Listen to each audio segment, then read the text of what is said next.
Congratulations, Alexander. What a win. After 5 league games without a victory in the Premier League, how big does that 3 points feel today? No, that was massive. Big game against a big team. I think it means a lot, and it's a bit of a statement for us, for the fans, that we can win this game. And what a header from you to get that winner. You said to me just a minute ago, you don't score many with your head. Yeah, it's probably not my strongest quality, so it feels good to score some of them goals as well. 12 Premier League goals at St James's Park in your last 12 Premier League appearances. What is it about playing in front of these amazing, loud fans here at St James's Park that makes you so prolific here? No, it's special, of course. Our fans are amazing every game, win or lose. So of course it gives you an extra boost. I've been successful here, and hopefully I can keep going.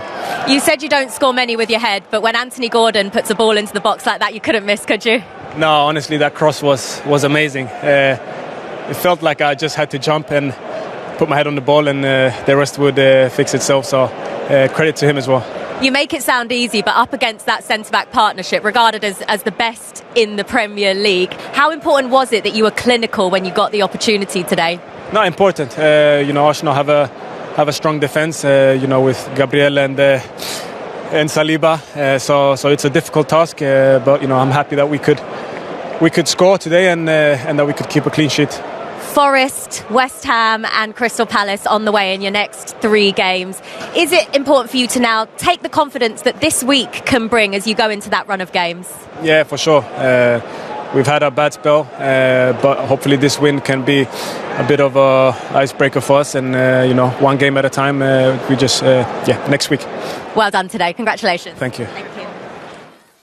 What a week it's been for Alexander Isak as he tries to come back from that stop-start to the season. I mean, it's 3 games in a week he's started, and that's what Eddie Howe wants, right? Because he provides so much to that Newcastle side.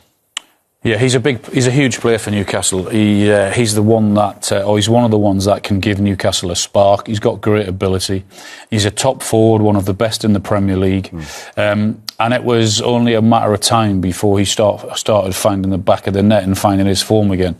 He found it last weekend. He found it in the week, and the best of the lot came today. It was, as I said, it was just a thing of beauty, the cross, and he says he just had to get on the end of it. Well, he didn't. He had to time it to perfection. He had to guide it in there. He had to win the ball and get it back there, and then pass it out to the middle, and go and find himself in between the 2 centre halves. So it needed more than just for him to get on the end of it. But you're absolutely right. I mean, the cross is incredible and deserved someone to put it in the net, which Isak did.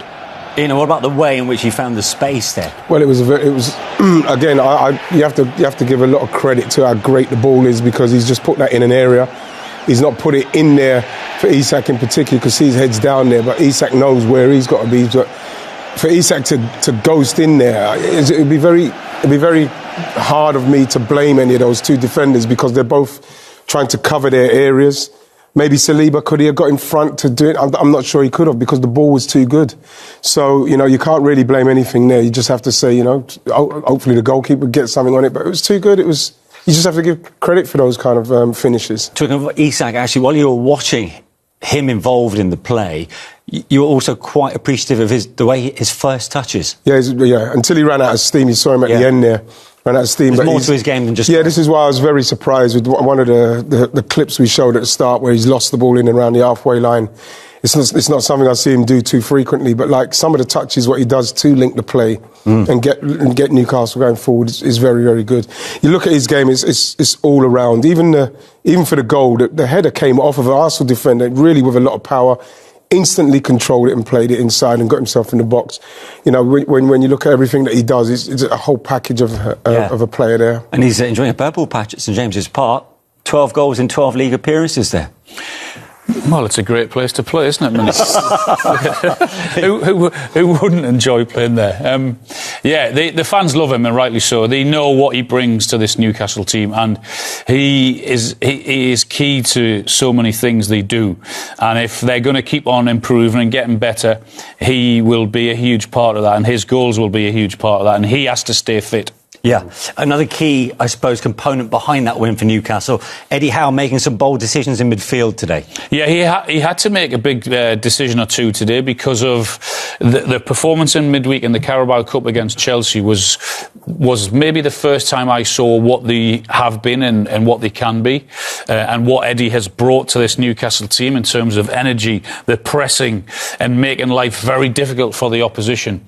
And he had to leave Tonali out today, who's a big signing, big player, did very well in midweek, and that was a big call. And it's one that worked to perfection, because I thought the three in midfield today, whether that was Longstaff, Bruno, or Joe Willock, or Joe Linton when he went in there, I thought all of them were magnificent, even Tonali when he came on. You just teed us up brilliantly there, because Sean Longstaff is waiting to talk to us from St James's Park. Sean, very well done on the win today. How much did Newcastle need that? Yeah, it was massive. The last, whatever it is, 4 or 5 league games haven't been good enough in terms of our standouts, especially results-wise. And we had a big win midweek, and today was massive against one of the best teams in the world. I thought we defended really well. Probably still more to come on the ball and stuff, but I think you expect Arsenal to have a lot of possession and stuff. But I thought we defended really well, and the crowd was behind her, and it was a great day for her. Sean, do you think that the signs were there against Chelsea midweek, and that was something you just built on today? Yeah, I think so. The crowd was in it. When you early kick-off can be flat sometimes, and we had to get them with her, and we've done that with a pretty early goal, and then you sort of seen people fighting and scrapping for each other and for the team, and when we're like that, I think we're a really hard team to play against, and it's a pleasure to play in the stadium when it's rocking, and we're winning. Sean, hi, it's Al. Well done. Congratulations. How much were you aware of how it worked and how you felt it worked really well in the midweek, the midfield balance, and how it again worked today with the changes that the managers made? Because I thought that was a huge difference on Wednesday night against Chelsea and again today. Did you feel that too?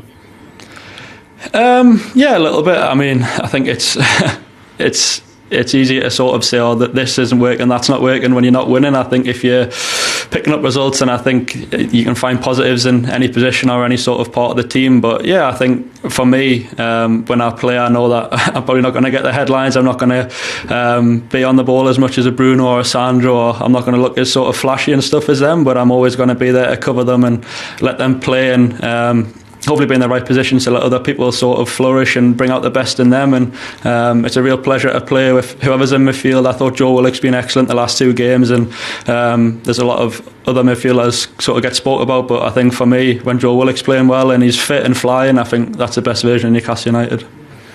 Sean, I was going to ask you about the fact he started the season very well. Newcastle didn't lose a game while he was involved, and then it's kind of like got out of the team a little bit. I know you're laughing at Manish. I'm trying to do a serious question here. But you've got back in the team. I thought you played very, very well today. Sean, how do you feel it's going to go going forward? Do you think you're going to be able to really stamp a claim in that midfield?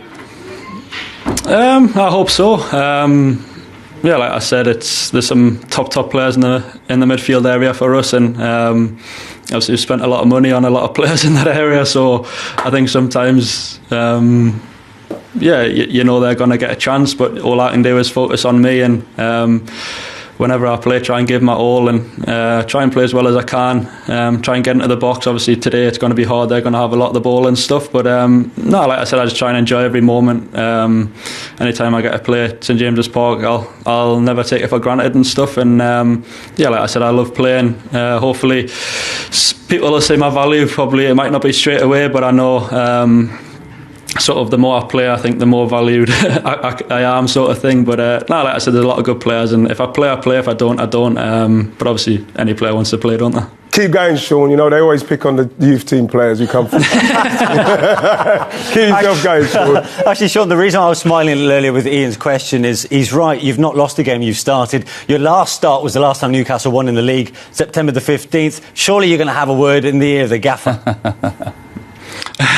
No, to be honest, I think some people think I should play. Some people probably think I should be nowhere near it and can't make a 2-yard pass. So I think depends who you ask really. But no, like I said, whenever I play, I think you know what you're going to get. There'll be games when I'm needed, games when I'm not needed, and like I said, for what the manager's done for me, I'll always be a good teammate and I'll always be good around his dressing room and stuff, whether I'm playing or not. And yeah, like I said, hopefully I can get a little run in the team now and we can pick up some more good results and get looking up the table. Yeah, and talking of runs in the team, the run in the fixture list, the next 3, Forest, West Ham, Palace, do you see that as a decent chance to build on this momentum? I think so, but I mean, there's no easy games in the Premier League. I don't think you ever look at the fixture list and think, oh, there's a 3 points. There's not. I think anybody can beat anyone. That's the beauty of the Premier League. But for us, all we can do is focus on us, our processes, our sort of the way we play, and if we get that right, then we know it can be a game for anyone. And like I said, when everyone's fighting for each other like the way today, the crowd are into it, we can beat anyone, and that's what we've got to focus on. Sean, well done today. Thanks for joining us. Congratulations, Sean. Well done. Well done. Thank you. Newcastle midfielder Sean Longstaff. I like that because he was talking about the midfield mix. He didn't want to talk badly about Tonali and Bruno, and you can understand why. Yeah. He might not be the most heralded, but he feels... Do you think he gets overlooked in that respect? What happens, and it's not just at Newcastle, is that if you're a homegrown player, you perhaps don't always get the appreciation of someone who comes in for 40, 50, 60 million pound, and Sean is a great example of that. There's no one who loves Newcastle more. There's no one who covers as much ground as he does. He might at times lack a bit of flair here or there, or maybe what Bruno can do, but for what he lacks in that, he more than makes up for his attitude and his willingness and his effort that he gives the team. And he's absolutely right. He might not be appreciated at times from the Newcastle faithful, but if you look at him and stare at him, he does incredible work for the team. And I don't think that should ever be underappreciated. Right, let's finish off with Arsenal. So no winning 3. They've taken 1 point in that time. It felt like they missed the guile of Ødegaard. Yeah. Is that too easy to say? Yeah. Were too many players off key? Yeah, there were today. And listen, Ødegaard's been out for a while now. You know, we're talking about our managers. You know, with Fabio Vieira, we haven't seen too much of him. He was a player who's meant to be in the same mould. Emil Smith-Rowe, he's moved on. He's gone to Fulham and, you know, he's doing okay for himself. We're seeing Ethan Nwaneri come on, a youngster. He's got to come on in a game for a team that's trying to challenge for the title, and there's a lot of pressure on him. And you just feel like there's at this stage of the season, 10 games in, we should not be playing and being, as I used the word earlier on, tepid as we are, not creating enough, you know, not putting them under enough pressure. You know, like I thought, again, Marino wasn't tight enough in and around the midfield. I think he's still getting up to speed, but it really is quite frustrating to be 10 games in and feeling like you feel now. And that's only because we know how tough it is to try and chase down Manchester City. So this will be, like I said with Bournemouth, 1 shot on target against Bournemouth, 1 shot on target today. It's not good enough. It's not good enough for a team that's going for the title. So, you know, there's a lot of work to be done in that dressing room. We can't keep looking and saying we're missing Martin Ødegaard. We can't keep saying that because we know we're missing that. And let's have a look at the best chance for Arsenal. Yes. Declan Rice. Yes, you know, coming to arguably a player that is very hard to question when it comes to output. But like this one again, you know, I'm not sure if it's one of those, you know, where the ball's curling in. So you kind of try to help it on this way. I'm sure he'd probably prefer that if it was coming in onto him. So like we saw with Isak's header, you go and you meet it. He's trying to keep it going where it's going, and unfortunately he's got it past the near post instead of just getting ahead on it to head it where it's come from. And it's much more difficult to do that when the ball's spinning that way towards you. But again, you know, it's unfortunate that his Declan has missed the best chance for us, but I don't think we deserved anything out of that game today. So disappointment in the end for Mikel Arteta's Arsenal, who failed to make inroads on the Premier League's top 2, who both now feature